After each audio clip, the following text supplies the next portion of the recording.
Hey guys, this is Mr. Kiger. So now we are on week 5, which is transformations. Today we're going to be focusing on translations. And if you look under the folder, you'll see that there are actually 2 IXLs for translations. I'm going to go over both of those later in this lesson. Okay, so now we're going to talk about translations. Now we know a translation is a type of transformation, and we learned that it's called a slide. We know this because we're going to be sliding some kind of image or point either horizontally or vertically.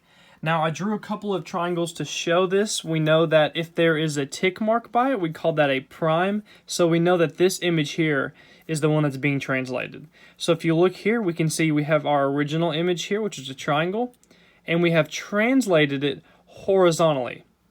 Now, we also have vertical translations. You see here we have the tick marks on this square, so we know this is the image that we've translated. And we know that this one is going to be a vertical translation, but we are moving down. So here's just an image example of both types. Now we're going to look at them more closely. So now that we have learned what translations are and the types of them, the next thing that we're going to learn to do is actually translate figures ourselves. And so if you see my instructions in my drawing here, and I know you all have missed my drawing abilities, as you can see I have a perfect straight line and a perfect rectangle. We're going to be translating this figure 3 units down into the right 2. So now we're putting a horizontal and a vertical translation together. So if we follow these instructions, translate the figure 3 units down into the right 2 units. So we're going to move this 1, 2, 3 units down. And the second part of our instructions says to the right 2 units. So we move our 1, 2. So we know our A prime is going to be right here. Okay, I have just clicked into the first IXL, which is translations graph the image. And so if we follow our instructions, graph the image of square PQRS after a translation 9 units left. So we know we want to translate this picture 9 units to the left. So I'm going to get you all started with S. Let's count 9 units to the left. So that's 2, 3, 4, 5, 6, 7, 8, 9.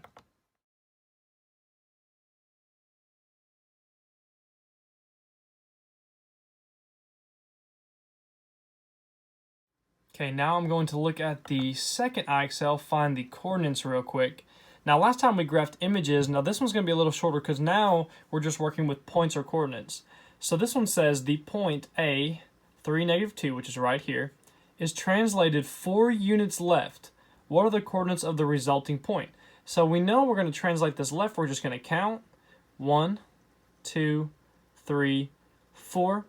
And if I look at this point right here, we know our x is going to be -1, and we're also moving down 2. So our coordinates, if we plug them in here, are going to be -1 and -2. Hey guys, I know that was a pretty quick mini lesson, so if you still have questions, please feel free to ask. I just want to talk to y'all real quick. I miss you all. I know I've talked to a lot of your parents, and I know you all are missing school too. You're not the only ones. I wish I was back there. But I'm glad that I'm going to be back teaching some this week. So if y'all have any questions, please feel free to ask me. I am more than happy to help.